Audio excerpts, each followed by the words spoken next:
தற்போது கிடைத்த அண்மை செய்தி. மேலும் 25 IAS அதிகாரிகள் இடமாற்றம் செய்யப்பட்டுள்ளனர். அண்மை செய்தியாக பார்த்துக் கொண்டிருக்கிறோம்.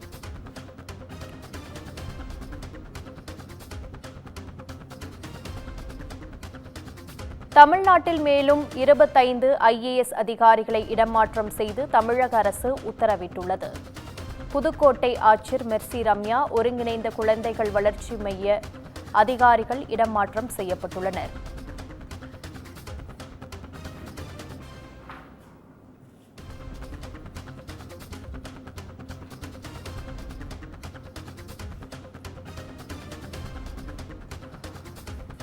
தமிழ்நாட்டில் மேலும் 25 IAS அதிகாரிகளை இடமாற்றம் செய்து தமிழக அரசு உத்தரவிட்டுள்ளது. இது குறித்த கூடுதல் விவரங்களை எமது தலைமை செய்தியாளர் சிவா வழங்க கேட்கலாம். வணக்கம் சிவா, இது குறித்த கூடுதல் விவரம் என்ன?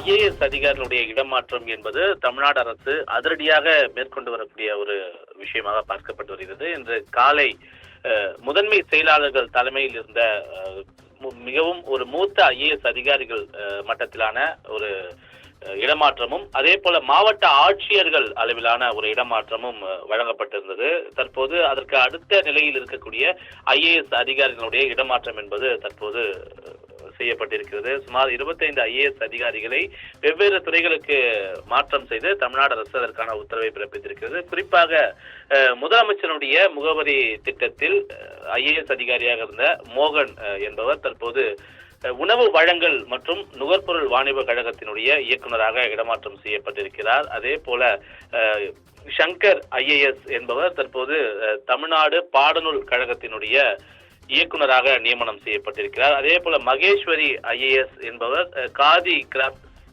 என்ற துறையினுடைய IAS அதிகாரியாக இயக்குநராக அவர் நியமனம் செய்யப்பட்டிருக்கிறார். அதே போல பல்வேறு மூத்த IAS அதிகாரிகளும் இந்த மாற்றத்தில் இடம்பெற்றிருக்கிறார்கள். குறிப்பாக சென்னை மாவட்டத்தினுடைய ஆட்சியராக இதற்கு முன்பாக இருந்த சண்முக சுந்தரம் தற்போது அவர் போக்குவரத்து துறையினுடைய ஆணையராக இருக்கிறார். அவரை கைத்தறி நூல் துறையினுடைய இயக்குநராக இடமாற்றம் செய்து தமிழ்நாடு அரசு அதற்கான உத்தரவை பிறப்பித்திருக்கிறது.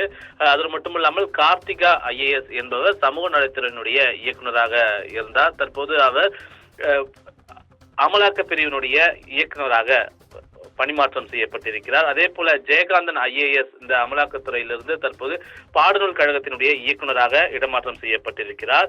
சீதா லட்சுமி IAS சமூக நலத்துறையினுடைய இயக்குநராக இருந்து அவர் திட்டங்கள் துறையினுடைய இயக்குநராக இடமாற்றம் செய்யப்பட்டிருக்கிறார். அதே போல ஆப்ரஹாம் IAS என்ற சமூக நலத்துறையினுடைய ஆணையராக இருந்தவர் தொழிற்கல்வியினுடைய இயக்குநராக ஆணையராக இடமாற்றம் செய்யப்பட்டிருக்கிறார். மெர்சி ரம்யா ஒருங்கிணைந்த குழந்தைகள் வளர்ச்சி துறையினுடைய இயக்குநராகவும் அதே போல ஸ்ரீதர் IAS கன்னியாகுமரி மாவட்டத்தினுடைய ஆட்சியராக இருந்த ஸ்ரீதர் IAS இந்து சமய அறநிலைத்துறையினுடைய ஆணையராக இடமாற்றம் செய்யப்பட்டிருக்கிறார். அதே போல இந்து சமய அறநிலைத்துறையினுடைய ஆணையராக இருந்த முரளிதரன் தற்போது சேரிட்டபிள் என்டோமெண்ட் என்ற துறையினுடைய இயக்குநராக அவர் இடமாற்றம் செய்யப்பட்டிருக்கிறார். இது போல அருண் தம்புராஜ், கோவிந்தராவ் IAS, சரண்யா ஹரி சென்னை மாநகராட்சியினுடைய துணை ஆணையராக இருக்கக்கூடிய சரண்யா ஹரி உள்ளிட்ட பல IAS அதிகாரிகளை வெவ்வேறு துறைகளுக்கு இடமாற்றம் செய்து அதற்கான உத்தரவு பிறப்பிக்கப்பட்டிருக்கின்றது. குறிப்பாக நாகப்பட்டினம் மாவட்ட ஆட்சியராக இருந்த டாம் வர்கீஸ் குழந்தைகள் வளர்ச்சி துறை சிறப்பு திட்ட செயலாக்கத்துறையினுடைய இயக்குநராக நியமனம் செய்யப்பட்டிருக்கிறார். இது போன்ற சுமார் 25 IAS அதிகாரிகளை பல்வேறு துறைகளுக்கு இடமாற்றம் செய்து இந்த அறிவிப்பு என்பது வழங்கப்பட்டிருக்கிறது. குறிப்பாக இந்த IAS அதிகாரிகள் இடமாற்றம் வரும்போது இதற்கு அடுத்தபடியாக அமைச்சரவை மாற்றம் இருப்பதற்கான ஒரு வாய்ப்புகளும் இருப்பதாகவே தெரிகிறது. சுகன்யா, உங்கள் விவரங்களுக்கு நன்றி சிவா.